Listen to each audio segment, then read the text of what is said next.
Hello everyone, Manathrall here. Welcome back to another RuneScape Weekly update video. This time they actually didn't do too much, but there is some big updates as far as what it is versus the size of the content. And they actually updated the Reaper points into the point of where there's something very good for your pocket slot item. Okay, so you got your regular stuff here. I don't have any Reaper points yet, so I can't get this stuff. But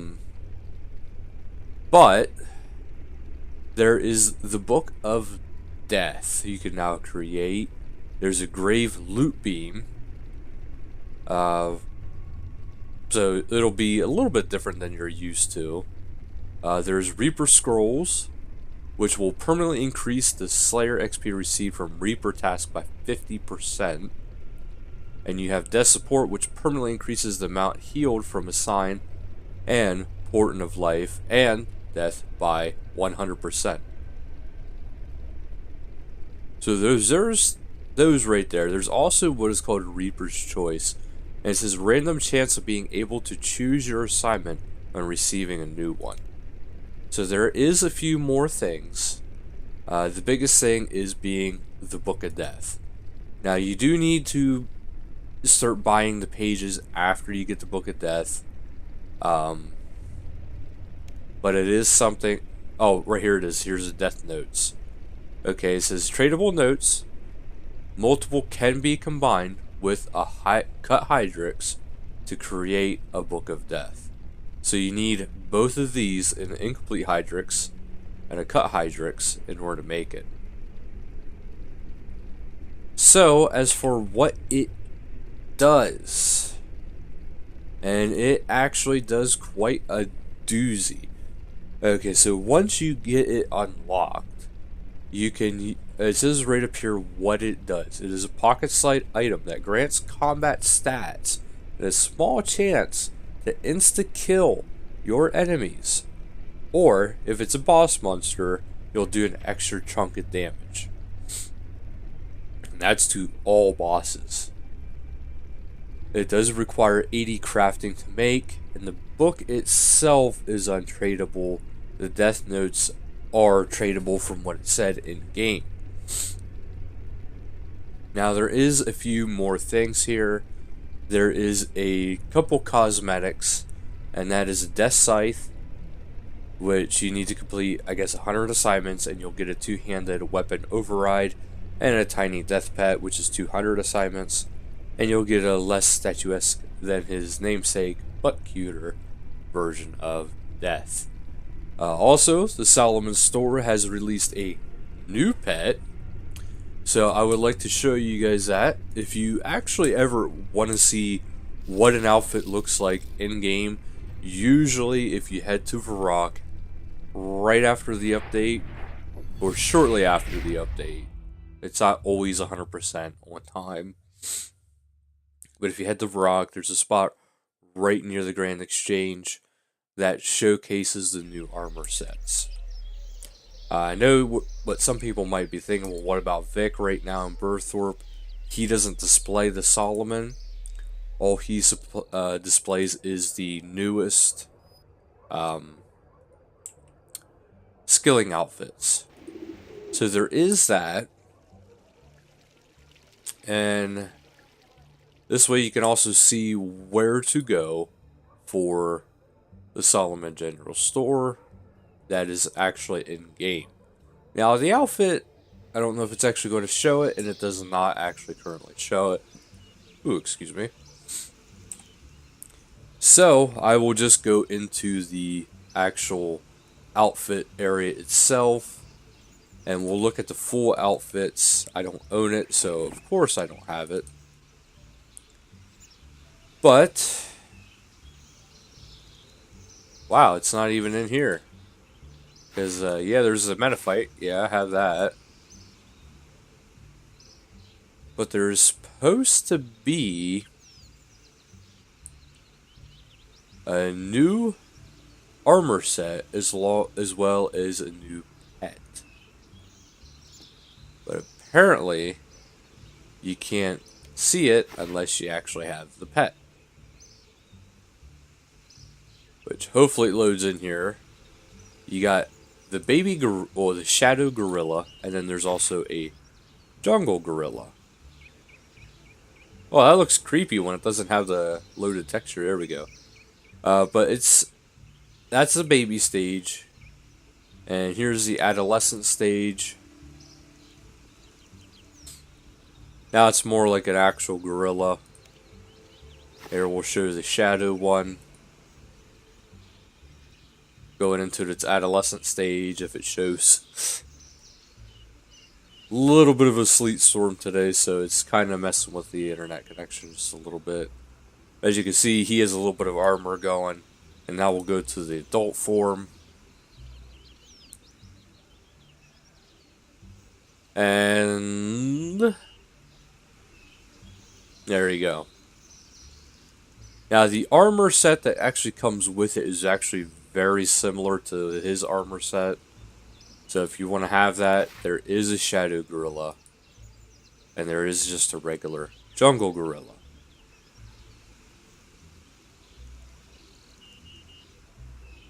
And as long as it loads in here pretty quick. There we go. Yeah, both aren't too bad. They both look kind of neat. So now to show you more of the actual update. But as you've seen, it's for a limited time. But there's also you can buy the shadow variant of the pet, which is named Titus. In our community competition is what they named it. But it says also for a limited time, those who buy a 2,400 rune coins package will get the Shadow Gorilla armor set. So that's why it doesn't show up. But the armor set, as you can see right here, it's very similar to the actual gorilla itself. It's a very shadow, dark type armor set. So that is it for those live streams this week. They say about checking out their YouTube channel for the latest Aligning and Smithing Dev Diary. It says tomorrow's stream is based on epic plans they have for the first couple months of this year, based on the year ahead video, and you will be able to find out more. Otherwise, Tuesday, which is tomorrow the 24th, at 1700 game time for the live stream, there's next Angel of Death and Passion Projects. I think that's probably tying together or the same thing. On the 27th, which is Friday at 2100, you got Community Time with Mod Shawnee. And Sunday the 29th, you got at 1900, you got the PVM with Mod Lee. Now we are going to head into the patch notes, which there is, looks like there might be a modest amount this time. So, for graphical, we have the Super Disco outfit can now be recolored while keepsake. Players are now able to rest with the zombie or conga walk animation active. A blocking issue with a crate in Encyclosis has been fixed. Treasure chests on Uncharted Isles now consistently use the correct open model for their type. All remaining 15-year anniversary decorations have been removed. Skills, D&Ds, and minigames. The color of the doubloon message has been changed, and the box that appears when adding them to the currency pounce has been removed. Players will no longer be assigned the Queen Black Dragon from death without 60 summoning.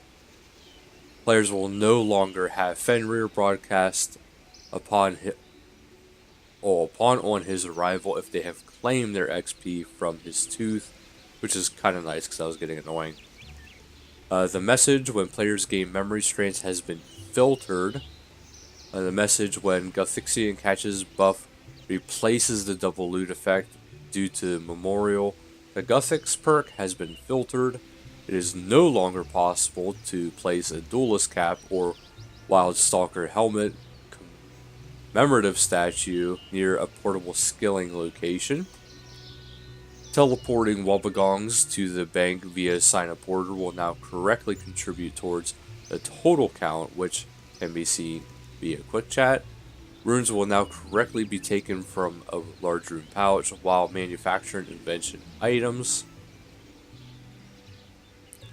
A quick chat option has been added, which states whether a player has completed the pre-Yakimaru puzzle section in Raid. The Berserker Aura effect can no longer stack with multiple activations. Concentrated Blast, Fury, and Needle Storm have been buffed, while Sonic Wave is slightly nerfed, which I will go into that for you guys because there's a see ModPie's post for more details. Statius Warhammer now drains 5 times less divine charges or charge per special attack, making it last for around 1,000 special attacks. After achieving the Voyager title by completing the Arc Journal, Uncharted Isle treasure chests are marked on the minimap with an icon. Golden Bamboo and Wobbegongs now have a progression bar similar to Ancestral Energy and Mushroom Clusters. Filter messages have been added for Uncharted Isles, rare resources at different stages of depletion. Turtle traps can now be placed over the tile occupied by the hunter icon on the Uncharted Isle or at turtle spots. A message has been added for players who have intercept. Sorry, music's a little bit loud. A message has been added for players. Two new buff icons have been added for intercept, one for the caster and one for the player receiving the spell. Legendary pets can no longer automatically pick up the Hellfire Bow. The Talent Scout will no longer speak to players who have a Hellfire Bow. Players can once again craft Chaotic Claws by using Chaotic Spikes on Dragon Claws. The teleport checks on the Juju Teleport Spirit Bag have been adjusted, ensuring that it is only consumed when successfully teleporting. Spelling error in the tooltip of the Ethereal Skilling outfit sets has been corrected. A typo in the Diary of Jebediah Omnis has been fixed. The message that informs players if they cannot use a Grand Sea Pod on Anniversary Island has been updated. The right click to open interface loot option now works consistently. Last week's hotfixes. Monkey barrels were disabled as they caused client crash in NXT. The grouping system changes launched in Monday's game update were reverted. Skull's spawning script was tweaked to ensure that he would consistently spawn. And then monkey barrels were re-enabled. And gaining XP when harvesting from the Wilderness Herb Patch without a demonic skull was enabled. Ninja fixes. Players may now quick chat their current Soul Reaper assignment. Players collecting only one item from the Grand Exchange with the Collect All feature will now have it given to them unnoted. Charting a ship will now place players directly on the dock. Dual Arena Clue Scroll has been repositioned to no longer require entering the arena. That's actually pretty good.